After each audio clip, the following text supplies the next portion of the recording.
ഇപ്പോൾ ഗവൺമെൻറ് പൊതുവെ ഇപ്പോൾ സ്വകാര്യ സംരംഭകരെ സ്വകാര്യ മേഖലയെ ഉൾക്കൊള്ളിച്ചുകൊണ്ടുള്ള ഒരു വികസനം, കാരണം മറ്റു വഴികളില്ല എന്നുള്ളതാണ് നമ്മൾ മനസ്സിലാക്കേണ്ടത്. നമുക്കുള്ള എക്കണോമിക് സ്പേസ്, ഫിസിക്കൽ സ്പേസിൻ്റെ കാര്യം ഇപ്പോൾ ഇവിടെ രണ്ടുപേരും വളരെ വിശദമായിട്ട് പറഞ്ഞു. ആ ഫിസിക്കൽ സ്പേസിൻ്റെ അകത്ത് നിന്നിട്ട് എങ്ങോട്ടും നീങ്ങാൻ വഴിയില്ല. അപ്പോൾ സ്വാഭാവികമായിട്ടും എന്തെങ്കിലും നാട്ടിൽ നടക്കണമെങ്കിൽ ഇത്തരത്തിലുള്ള കാര്യങ്ങൾ ചെയ്തേ പറ്റൂ.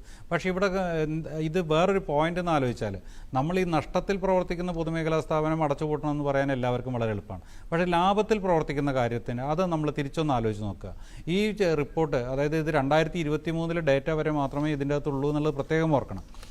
ഇതിൽ ഏറ്റവും കൂടുതൽ വിശദമായിട്ട് പഠിച്ചിട്ടുള്ളത് ഒരു സ്ട്രാറ്റജിക് മിനറൽ സ്ഥാപനമായിട്ടുള്ള KMML, Kerala minerals and metals ലിമിറ്റഡിൻ്റെ വിശദമായൊരു കേസ് സ്റ്റഡി ഇതിൻ്റെ അകത്തുണ്ട്.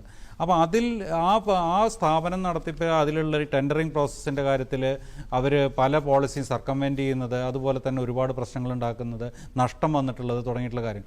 ഇത് ലാഭത്തിൽ പ്രവർത്തിക്കുന്ന KMMLൻ്റെ അവസ്ഥ. അതുപോലെ തന്നെ ഏറ്റവും കൂടുതൽ ലാഭം ഉണ്ടാക്കിയ മറ്റൊരു കമ്പനി KSEB ആണ്.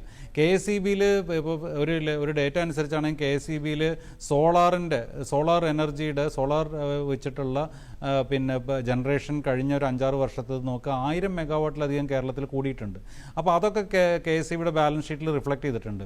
അപ്പോൾ KSEB പോലുള്ള ഒരു സ്ഥാപനം ഏറ്റവും കൂടുതൽ ലാഭം ഉണ്ടാക്കുന്ന ഒരു സ്ഥാപനം, KMML പോലുള്ളൊരു സ്ഥാപനം ഉണ്ടാക്കുന്ന സ്ഥാപനം, അവയുടെ പലതിൻ്റെയും നടത്തിപ്പിൻ്റെ പ്രശ്നങ്ങൾ ഈ റിപ്പോർട്ടുകളിൽ വളരെ വ്യക്തമായിട്ട് നടപ്പാക്കുക. അപ്പോൾ അതുകൊണ്ടാണ് ആളുകൾക്ക് പൊതുമേഖലയിലുള്ള നഷ്ടം വരുന്നത്. അപ്പോൾ സ്വാഭാവികമായിട്ടും ലാഭത്തിൽ പ്രവർത്തിക്കുന്നതാണെങ്കിലും അക്കൗണ്ടബിലിറ്റി ഇല്ലാതെ ഇനി മുന്നോട്ട് പോകാൻ കഴിയില്ല എന്നുള്ളത് ഇതിൻ്റെ സ്റ്റേക്ക് ഹോൾഡേഴ്സ് മനസ്സിലാക്കിയേ പറ്റൂ. അപ്പോൾ സ്വാഭാവികമായിട്ടും എങ്ങനെയാണ് ഈ എഫിഷ്യൻസി കൊണ്ടുവരിക എന്നുള്ളതാണ്. എഫിഷ്യൻസി കൊണ്ടുവരണമെങ്കിൽ ഒരു വാട്ടർ ടൈറ്റ് അപ്രോച്ച് പറ്റില്ല. KSEB ഉൾപ്പെടെ അല്ലെങ്കിൽ KMML ഉൾപ്പെടെയുള്ള ആളുകൾ പുതിയ ഇൻഡസ്ട്രി അവന്യൂസ് ഓപ്പൺ ചെയ്യാൻ ശ്രമിക്കണം. അതുപോലെ തന്നെ ലാഭത്തിൽ പ്രവർത്തിക്കുന്ന കേരളത്തിൽ പൊതുമേഖലാ സ്ഥാപനങ്ങൾ മറ്റൊന്ന് അതിൻ്റെ വാല്യൂ അഡീഷൻസിലേക്ക് അവരെന്തുകൊണ്ട് കൂടുതലായിട്ട് മുന്നോട്ട് പോകാൻ കഴിയുന്നില്ല? അല്ലെങ്കിൽ ഇപ്പോൾ ചെറുകിട സംരംഭങ്ങളുടെ കാര്യത്തിലോ സ്റ്റാർട്ടപ്പിൻ്റെ കാര്യത്തിലോ ഇപ്പം ഏറ്റവും കൂടുതൽ ട്രാക്ക് റെക്കോർഡുള്ള കേരളത്തിലുള്ള ഈ സമീപകാലത്ത് തന്നെ എടുത്തു നോക്കിയാൽ ഏറ്റവും നല്ല മികച്ച ട്രാക്ക് റെക്കോർഡുണ്ട് കേരളത്തിന് ഓണ്ടർപ്രണർഷിപ്പിലും അതുപോലെ തന്നെ സ്റ്റാർട്ടപ്പ് സിസ്റ്റത്തിലും. അതെന്തുകൊണ്ടൊരു പബ്ലിക് സെക്ടർ യൂണിറ്റിൻ്റെ ഭാഗത്തേക്ക് ലാർജ് സ്കെയിലിൽ അത് കൊണ്ടുവരാൻ പറ്റില്ല? അവിടെ ഒരു ഇൻസ്റ്റിറ്റ്യൂഷണൽ റിജിഡിറ്റി, അതിനൊരു ഹിസ്റ്റോറിക്കൽ ബാഗേജ് ഉണ്ട്, ഞാനത് നിഷേധിക്കുന്നില്ല. ആ ഇൻസ്റ്റിറ്റ്യൂഷണൽ റിജിഡിറ്റിയെ അഡ്രസ്സ് ചെയ്തിട്ടില്ലെങ്കിൽ ഇപ്പോൾ നമ്മൾ സ്വകാര്യ സർവകലാശാല എന്ന് പറയുന്നത് പോലെ തന്നെ എല്ലാം ഈ തരത്തിൽ മാർക്കറ്റിൻ്റെ അല്ലെങ്കിൽ മറ്റു തരത്തിലുള്ള ഒരു കൺട്രോളിലേക്ക് പോകുമെന്നുള്ളത് അത് മോശമാണെന്നൊന്നും എനിക്ക് അഭിപ്രായമില്ല. പിന്നെ പക്ഷേ ഇവിടെ വേറെ വഴിയുണ്ട്.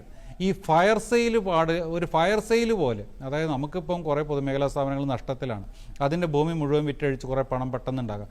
ഈ ഒരു ആറ്റിറ്റ്യൂഡ് ഇപ്പം സെൻട്രൽ ഗവൺമെൻറ്റിന് പോലും ഇല്ല.